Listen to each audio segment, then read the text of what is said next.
The comrade thoughts या YouTube चॅनलवरती आपलं सगळ्यांचं स्वागत। तर भारतीय स्वातंत्र्य दिनानिमित्त पंतप्रधान नरेंद्र मोदी यांनी 15 ऑगस्ट 2025 रोजी सकाळी लाल किल्ल्यावरून देशबांधवांना संबोधित केले।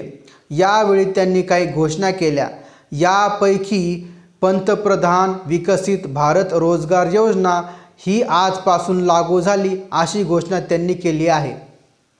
देश आज स्वावलंबी बनत असून 2047 पर्यंत भारताला विकसित करण्याचे ध्येय आहे असे म्हणत त्यांनी रोजगार, उद्योजकता, अर्थव्यवस्था, लखपती दीदी योजनेवर भाष्य केले। यासह त्यांनी आज प्रधानमंत्री विकसित भारत रोजगार योजनेची औपचारिकरित्या घोषणा लाल किल्ल्यावरून केली। प्रधानमंत्री विकसित भारत रोजगार योजनेची घोषणा। प्रधानमंत्री विकसित भारत रोजगार योजनेच्या माध्यमातून खाजगी क्षेत्रात पहिली नोकरी मिळवणाऱ्या तरुणांना 15,000 रुपये प्रोत्साहनपर आर्थिक मदत दिली जाईल। यावेळी पंतप्रधान नरेंद्र मोदी म्हणाले की मी देशातील तरुणांना खुशखबर घेऊन आलो आहे। याद्वारे तरुणांना 1 लाख कोटी रुपयांची योजना सुरू करत आहे। तरुणांना मिळणार 15,000 रुपये। देशाचे पंतप्रधान नरेंद्र मोदी यांनी घोषणा केली की आज 15 ऑगस्ट रोजी देशाच्या स्वातंत्र्य दिनाच्या औचित्यावर देशाच्या युवकांसाठी 1 लाख कोटी रुपयाची योजना आपण सुरू करत आहोत।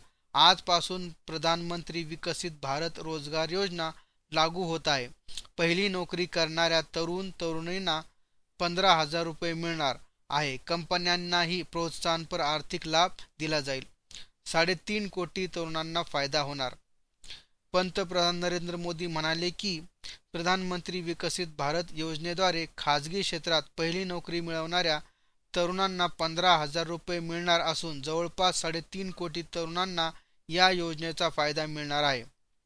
दिवाळीत मोठी घोषणा होणार। पंतप्रधान नरेंद्र मोदी म्हणाले की या दिवाळीत मी तुमच्यासाठी दुहेरी दिवाळी बनवणार आहे। गेल्या 8 वर्षात आम्ही जीएसटीमध्ये मोठी सुधारणा केली आहे। आम्ही पुढील पिढीतील जीएसटी सुधारणा आणत आहोत। यामुळे देशभरातील कराचा बोजा कमी होईल।